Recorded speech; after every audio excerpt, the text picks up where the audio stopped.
తిరుమల శ్రీ వెంకటేశ్వర స్వామి వారి భక్తులకు అందించే లడ్డు ప్రసాదాన్ని తయారు చేయడంలో కల్తీ నెయ్యి వినియోగించారన్న కేసు ఇప్పుడు రకరకాల మలుపులు తిరుగుతూ ఉంది. ఎట్టి పరిస్థితుల్లో కూడా అప్పట్లో టీటీడీ చైర్మన్గా ఉన్న వైవి సుబ్బారెడ్డిని దోషిగా ప్రజల ముందు నిలబెట్టాలని, ఆ తర్వాత వైఎస్ కాంగ్రెస్ పార్టీని సమూలంగా హిందూ వ్యతిరేక పార్టీగా, దైవద్రోహ చింతన గల పార్టీగా ప్రొజెక్ట్ చేయాలని గట్టి ప్రయత్నం చేస్తున్నట్టు కనిపిస్తుంది. సిట్ విచారణలో ఏదో తేలుతుంది. కానీ ఇప్పుడు ప్రధానంగా మరో అంశాన్ని గమనించాలి. గతంలో చేసిన పాపానికి సంజాయిషి చెప్పేదెవరో, బాధ్యత వహించేదెవరో తేలాలి. కల్తీనేకి సంబంధించిన వివాదం బయటకు వచ్చిన తొలి రోజుల్లో గుర్తు చేసుకోండి, చాలా పెద్ద రాద్ధాంతం జరిగింది. చంద్రబాబు నాయుడు, ఆయన అనుచరగాను, డిప్యూటీ సీఎం అంతా కలిసి ఉమ్మడిగా దేవుడి పట్ల జరిగిన ద్రోహానికి అబ్బో పెద్ద గొడవ విత్తగా వినిపించేశారు. ఇంతకు వారు చేసిన ప్రధానమైన ఆరోపణ ఏంటి?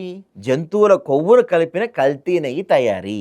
హిందువుల భక్త కోట్లో యావత్తు పరమ పవిత్రంగా భావించే తిరుమల వెంకటేశ్వర మహాప్రసాదంలో లడ్డూలో జంతువుల కొవ్వు నుంచి తీసిన పదార్థాలు కలుస్తున్నాయంటే ఈ ఆరోపణ ప్రభావం ఎలా ఉందో ఊహించుకోండి. దేశం మొత్తం అట్టుడికిపోయింది. హిందూ సంఘాలను రెచ్చిపోయాయి. ఆ ద్రోహాన్ని సహించలేకపోయాయి. డిప్యూటీ సీఎం పవన్ కళ్యాణ్ ఈ విషయాన్ని మరింత హైప్ క్రియేట్ చేశారు. ఆ దైవ ద్రోహాన్ని నిరసనగా తాను ప్రాయశ్చిత దీక్ష కూడా చేశారు. అసలు మనుధర్మంలో నిర్వహించిన ప్రాయశ్చిత దీక్ష అంటే ఏంటి? సదాచార పరాయణులైన వ్యక్తులు తమకు తెలియకుండా తీసుకునే ఆహారంలో జంతువుల వ్యర్థాలు కలిసినట్టుగా ఆ తర్వాత తెలుసుకుంటే దానికి నిరసనగా ప్రాయశ్చిత దీక్ష చేస్తారని మన ధర్మాల్లో ఉంది. పవన్ కళ్యాణ్ దీక్ష చేశారు.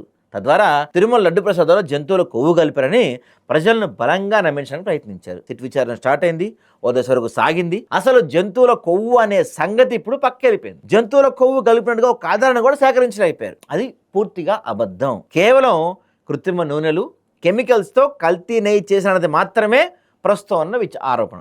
మరి ఆ రోజున జంతువుల కొవ్వు కలిసిందని తామే దగ్గర నుండి చూసినంత ఘోరంగా ప్రచారం చేసి ప్రపంచవ్యాప్తంగా హిందువుల మనోభావాలను గాయపరిచిన, తిరుమల దేవుడి పట్ల అపనమ్మకాన్ని కలిగించిన పాపానికి ఎవరు జవాబు చెప్పాలి? ఎన్డీఏ కూటమి ప్రభుత్వ పెద్దలు తాము చేసిన తప్పును సరిదిద్దుకునే ప్రయత్నం చేస్తారో లేదా వాళ్ళ మీడియాతో కవర్ చేసే ప్రయత్నం చేస్తారో చూడాలి.